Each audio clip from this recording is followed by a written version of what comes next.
Thank you so much to Mrs. Karen Klimt for welcoming all of us in the Danish Parliament, for hosting us here in the Parliament. Thank you very much. And on behalf of the Danish National Muslim Association and the National Council of Churches, Abdul Wahid Petersen and myself, Anders Gadegaard, welcome all of you to the opening of the 4th Conference of Danish-Arab Interfaith Dialogue.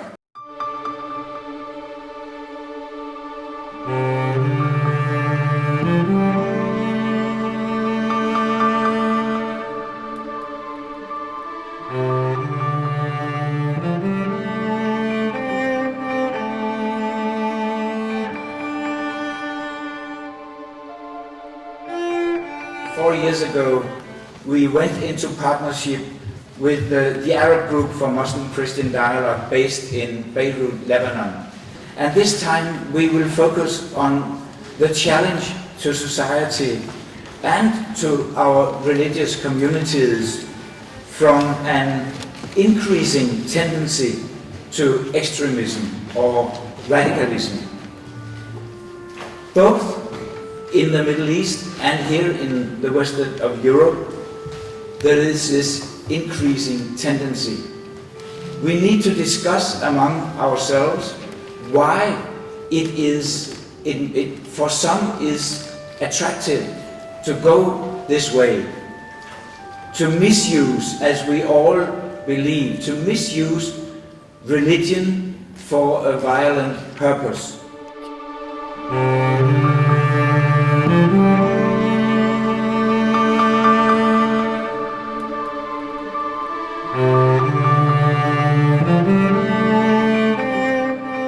Our research and experience shows that radicalization toward violence is a multi-causal and sometimes non-linear process. A variety of factors can be the source of grievances, including localized conflicts, state-sponsored violence, corruption, political and socioeconomic marginalization. We have recently got used to talking about the marginalized, dissatisfied, alienated young people. I'm afraid that one doesn't stick. It may apply to this recent wave, but it certainly doesn't apply to the medical students who tried to run a truck bomb into Glasgow airport a few years ago. And when we're talking about extremism, we need to talk about all kinds of extremism. Because, as I see it, the far-right extremism that is on a rise in Denmark and in Europe in general, and Islamic extremism goes hand in hand. But actually, we can see different manifestations. So if we look at the FARC in Colombia, ETA in Spain, PKK in Turkey, if we look at the different variations of the different violent extremist groups and how they mutate and evolve over time. 10 years ago, we used to talk about Al-Qaeda. Today, we talk about Daesh. And I don't want to even think 10 years from now what we'll need to discuss. We had Nazi, fascist and hardline communist violence during the 1920s and 30s. At various points since the Second World War, we've had Croat violence, Armenian violence, Sikh violence, before we even start talking about Baader-Meinhof and the Red Brigades. Fear makes extreme extremisms thrive. Therefore, we should never play the fear card. Feeding these young people with anger, looking at political grievances around the world or the suffering of people and so on. This is actually important because now they move from theory into action. Thinking which way, how can I help stop the suffering of Muslims in Syria? Can I travel there? Can I do something? What is it that I'm asking the violent extremists to be? Obviously, I don't want them to go back to only chatting and Facebooking and clubbing, but they want to feel that they have a sense of identity, a sense of purpose, a sense of mission. They see all the grievances in the world.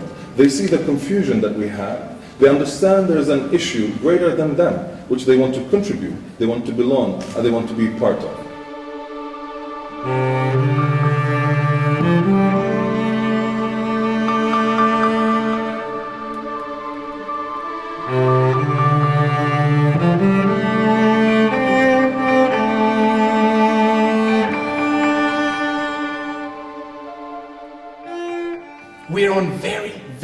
shaky ground when we in the West start talking about to the rest of the world about democracy and human rights.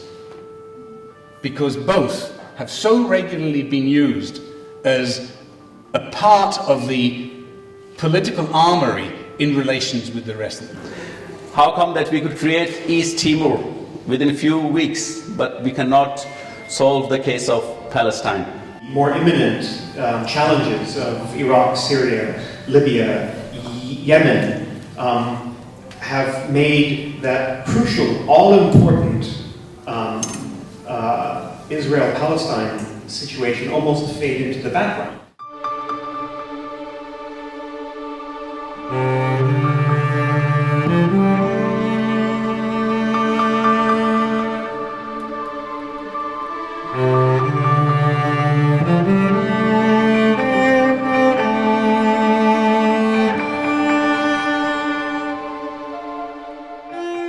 In the Middle East, we have double problem, two phases. There is too much religion and too little spirituality. The only legitimate form of Islam that you can follow is pacifist Islam. If you are not a pacifist Muslim, you are in danger of being caught up in one form or another of anti-terrorism legislation, certainly in Britain.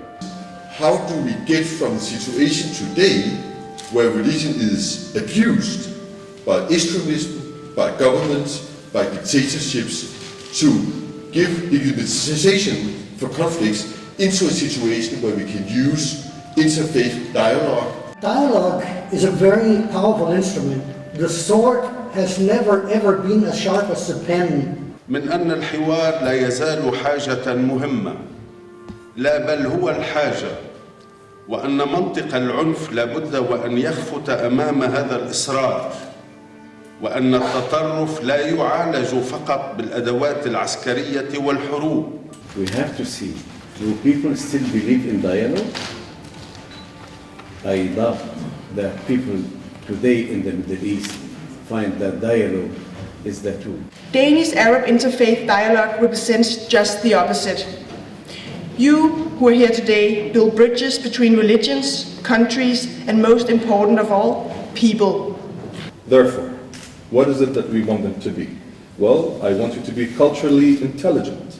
I want you to be tolerant, critical thinker. I want you to be able to be creative, innovative, create new ideas, bring the future that you want, because at the end of the day, the future is what you want it to be.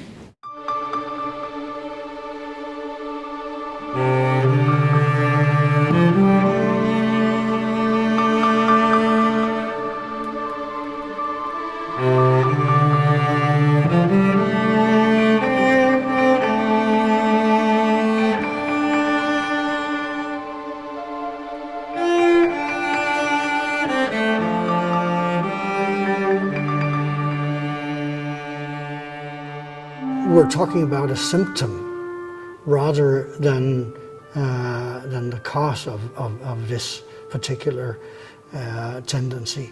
And I think we have to dig deeper down and talk more about the causes, which we know are not found within religion. Religion can be exploited or abused or misused into anything, also into these settings. But we know that the causes which bring people, which drive people in that direction, are elsewhere to be found.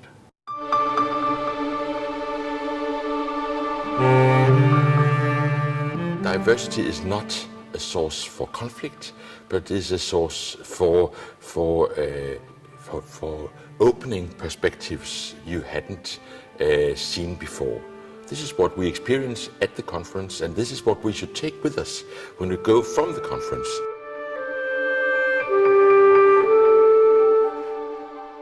If we speak about Islamic extremism, which is threatening right now the world, I would say that it's a product of misinterpreting, misunderstanding, and abusing the religious rules and our main sources of Holy Quran and Hadith.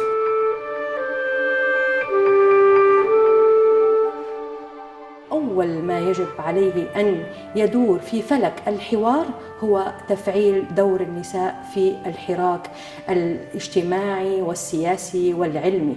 اليوم نرى المجتمع كافة وقاطبة وخاصة في الغرب أنه ينظر إلى المرأة المسلمة على أنها سقط من المتاع. أريد أن أقول برسالتي هذه أن المرأة المسلمة مثلها مثل شقيقاتها في كل العالم، لها الحق أن تشارك ولها الحق أن تكون في خضم العمل السياسي والاجتماعي.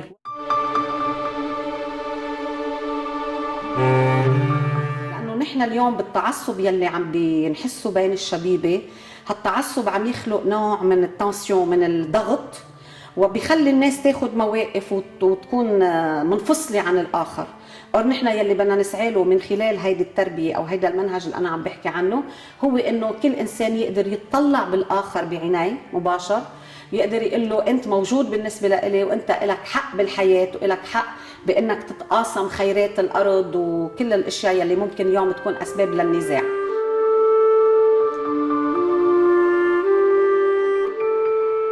That if we really mean that every human being has the same dignity and the same right, what is the sort of consequences for that? It means, for instance, that if you have a dialogue, you have to ask who are those taking part in the dialogue. Is it only the religious leaders? And in many contexts, if you ask for influential people, you will have male, you will have often elder people, and sometimes I think the distance between their opinions and, for instance, young men, young women, children living in ordinary society is very big. So I think we need more voices from ordinary people living the daily life together with people of other faith.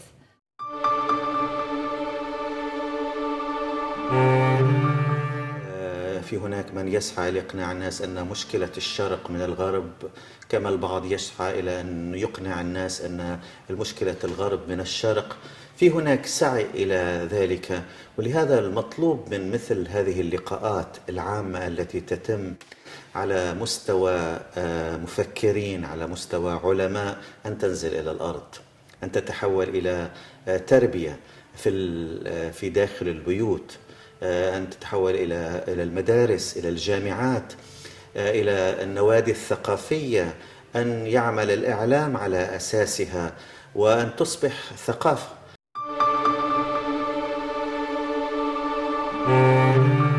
The most important thing about these conferences, first that they are happening and people from all over the world are coming to exchange ideas, values, how to live together, how to build bridges, how to understand each other, and how we fight all together, because this is an international responsibility to fight terrorism, to fight extremism, to fight people who do not accept diversity, who do not accept the other national, the other religion, the other sect, the other belief.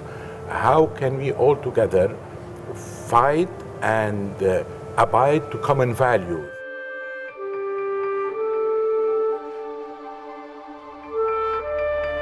It's not a simple question to answer.